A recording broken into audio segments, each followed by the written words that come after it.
Education টিকে Assam channel সকলোকে স্বাগতম জনাইছোঁ।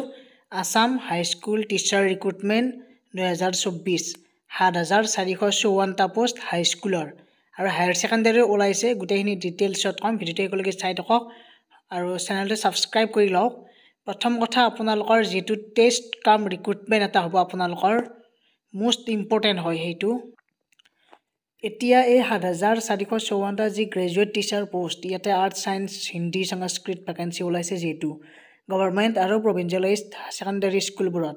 আৰু ইয়াতে আপোনালোকৰ মষ্ট প্ৰবাবলি ইয়াত ক'বলৈ গ'লে প্ৰথম কথা, আপোনালোকৰ গভৰ্ণমেণ্ট ছেকেণ্ডেৰী স্কুলবোৰত কিমানটা 205টা পোষ্ট, লগতে প্ৰভিঞ্চিয়েলাইজড ছেকেণ্ডেৰী স্কুল 7,249টা পোষ্ট এনেকুৱাকৈ দিয়া আছে। আৰু কেটেগৰী ৱাইজ ভেকেঞ্চিবোৰ বাৰু আপলোড হ'ব আৰু কেইদিনমান পিছত আপোনালোকে গমে পাব যে আৰ্টছত কিমান, ছায়েন্সত কিমান, হিন্দীত কিমান। গতিকে এনেকুৱাকৈ গোটেইখিনি আপোনালোকে সংস্কৃতত কিমান গম পাব।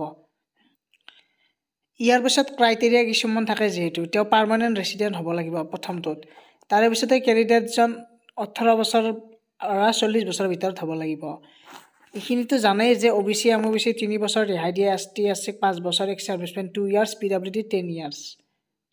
এতিয়া কোৱালিফিকেশ্যন কি লাগিব সেইটো আপোনালোকে ভালদৰে মনোযোগ দি চালে হ'ল। ইয়াত প্ৰথম কথা, for the post of graduate teacher আৰ্টছৰ কাৰণে এতিয়া তেওঁ যি গ্ৰেজুৱেশ্যন কৰিব, য'ৰ পৰা গ্ৰেজুৱেশ্যন কৰিব, তাততো 50% মাৰ্কছ থাকিব লাগিব, বা আপোনালোকৰ যিখিনি পোষ্ট গ্ৰেজুৱেট কৰিছে, পোষ্ট গ্ৰেজুৱেশ্যনত বা গ্ৰেজুৱেশ্যনত 50% মাৰ্কছ থাকিব লাগে, আৰু বেচেলাৰ অফ এডুকেশ্যন BEd কৰা হ'ব লাগে। তাৰে পিছতে নেক্সট, গ্ৰেজুৱেট টিচাৰ ছায়েন্সৰ কাৰণেও তেনেকুৱা মুঠৰ ওপৰত আপোনালোকৰ গ্ৰেজুৱেট টিচাৰ বুলি কওঁতে তেওঁ গ্ৰেজুৱেশ্যন, লগতে পোষ্ট গ্ৰেজুৱেশ্যন আৰু আপোনালোকৰ যিখিনি BEd কোৰ্চ সেইখিনি থাকিব লাগে। ইয়াত উল্লেখ আছেই, আপোনালোকে দেখিছেই।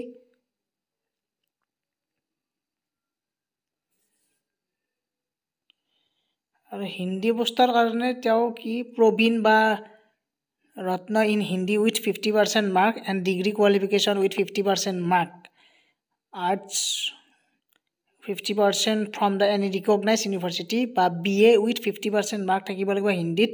হিন্দী ছাবজেক্টটো থাকিবই লাগিব, মষ্ট ইম্পৰ্টেণ্ট হয়। আৰু লগতে BEdটো লাগিবই, এইখিনি সকলোৱে জানে।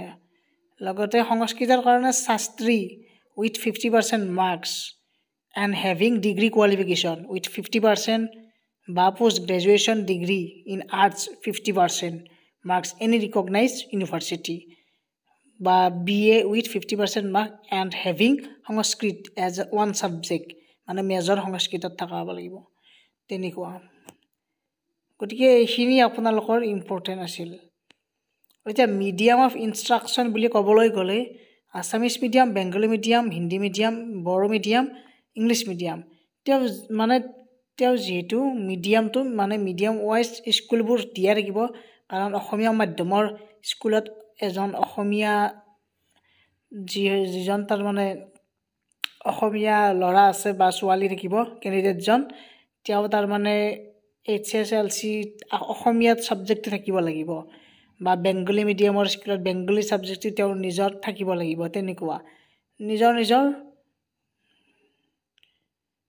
ইয়াৰ পিছত ডকুমেণ্টছ কি লাগিব, HSLCৰ মাৰ্কশ্বিট লাগিব, এডমিট লাগিব, HSLCৰ মাৰ্কশ্বিট, HSৰ মাৰ্কশ্বিট লাগিব, তাৰপিছত ডিগ্ৰী লাগিব, পোষ্ট গ্ৰেজুৱেশ্যনৰ লাগিব। এই গোটেইখিনি ডকুমেণ্টছ স্ক্ৰীনশ্বট লৈ ল'ব পাৰে। EWS আছে যদি সেইখনো লাগিব।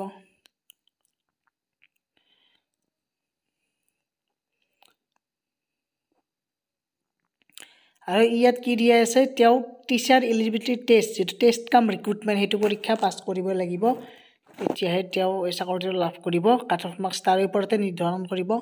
ছাবজেক্ট থাকিব পেডাগজি 50 মাৰ্কছ, তাৰপিছত about Assam and its people 50 marks, অসমৰ বিষয়ে আহিব।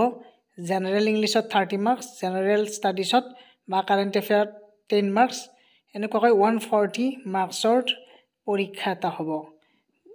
ইয়াৰ পিছত নেক্সট মই PGTৰ যিখন এডভাৰটাইজমেণ্ট সেইখন দেখুৱাই আছোঁ বাৰু। PGTৰ পোষ্ট ওলাইছে আপোনালোকৰ DSC Assam recruitment post graduation teacher post 1526টা পোষ্ট ওলাইছে। এই 1526টা পোষ্টৰ আপোনালোকৰ government secondary school 102 post, provincialise secondary 1424 post এনেকুৱা হয়। মেইনলি মই কোনখিনি কথা ক'ম, ইয়াৰে তাৰমানে কোৱালিফিকেশ্যনখিনি ইয়াতো তেনেকুৱাই, মানে ইয়াত পোষ্ট গ্ৰেজুৱেশ্যন বুলি কওঁতেই গমেই পাইছে যে পোষ্ট গ্ৰেজুৱেট কৰা হ'ব লাগিবই, 50% মাৰ্ক থাকিব লাগিব, লগতে তেওঁ B.Ed পাছ কৰা হ'ব লাগিব, আৰু ইয়াৰ লগতে তেওঁৰ মানে no person having more than 2 living children on after, মানে এইটো বাৰু এইটো নৰ্মছ, ফেমিলি নৰ্মছটো থাকিবই। গমেই পাইছে যে দুটা ল'ৰা ছোৱালী যদি কাৰোবাৰ তাৰে ওপৰত আছে তেনেহ'লে তেওঁৰ কাৰণে এইটো প্ৰব্লেম হৈ পৰিব। গতিকে দুটা ল'ৰা ছোৱালী থকা বা তাতকৈ কম থকা সেইখিনি এপ্লাই কৰিব পাৰিব ইজিলি। তাৰপিছতে নেক্সট আপোনালোকৰ টেষ্ট কাম ৰিক্ৰুটমেণ্টটো দিবই লাগিব, গমেই পাইছে। তাৰেপিছত মিডিয়ামটো মই সেই আগতে কৈছোঁ, নিজৰ নিজৰ মিডিয়াম অনুযায়ী ডকুমেণ্টছখিনি এইখিনি আপোনালোকে চাই ল'ব পাৰে। আৰু ইয়াতে আপোনালোকৰ যিখিনি ডিষ্ট্ৰিক্ট মিডিয়াম ৱাইজ ভেকেঞ্চি লিষ্টখন কামিং চুন দেখুৱাই আছে, অকণমান পিছত দি দিব বাৰু। আৰু ইয়াতো 140 মাৰ্কছৰ পৰীক্ষা, ইয়াতো ছেইম আপোনালোকে দেখিছেই।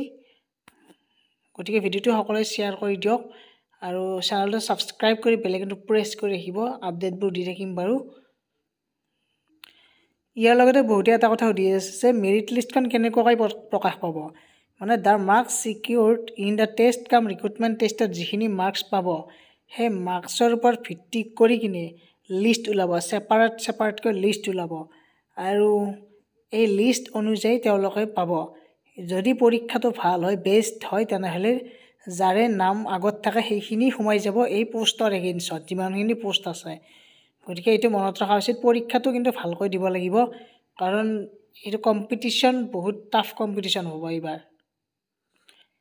আৰু অফিচিয়েল ৱেবছাইটটো গমেই পাইছে, ডাইৰেক্টৰ অফ ছেকেণ্ডাৰী এডুকেশ্যন, ডেছক্ৰিপশ্যনত দি দিম বাৰু। ইয়াতে আপোনালোকৰ যিমানবোৰ মানে লেটেষ্ট আপডেটবোৰ আহি থাকে ইয়াতে আহিবই অকণমান পিছত। গতিকে বন্ধুসকল ভিডিঅ'টো সকলোৱে শ্বেয়াৰ কৰি দিয়ক। কিবা যদি কনফিউজন আছে তলৰ কমেণ্টত জনালে হ'ল, তাৰে ওপৰত মই ভিডিঅ' বনাম এক্সট্ৰাকৈ এটা। আৰু এই পৰীক্ষাটো তাৰমানে জাষ্ট কোৱালিফাই যদি কৰিব পাৰিছেও ভালদৰে, তেনেহ'লে চাকৰিটো বহুত পাই যাব আপোনালোকৰ, কাৰণ ইয়াত তাৰমানে পোষ্ট গ্ৰেজুৱেশ্যন বা গ্ৰেজুৱেট টিচাৰত ইমান বেছি কেণ্ডিডেটছ আগতে ইমান বেছি কেণ্ডিডেটছ নাছিল, পোষ্ট ৰৈয়ে গৈছিল কেইটামান পোষ্ট আগতে। কিন্তু এইবাৰ আকৌ বহুতে B.Ed ডিগ্ৰী কমপ্লিট কৰিলে বা গ্ৰেজুৱেশ্যন কমপ্লিট কৰি B.Ed ডিগ্ৰী কমপ্লিট কৰিলে, গতিকে তেনেকুৱা ক্ষেত্ৰত কেণ্ডিডেটছৰ সংখ্যাটো অকণমান বাঢ়িছে। তথাপিও মানে ইমানো মানে পৰীক্ষাটো টাফ হ'লেও তাৰমানে পাছ কৰিব পাৰিলেই হ'ল, চাকৰিটো পোৱাৰ বহুত বেছি সম্ভাৱনা থাকিব।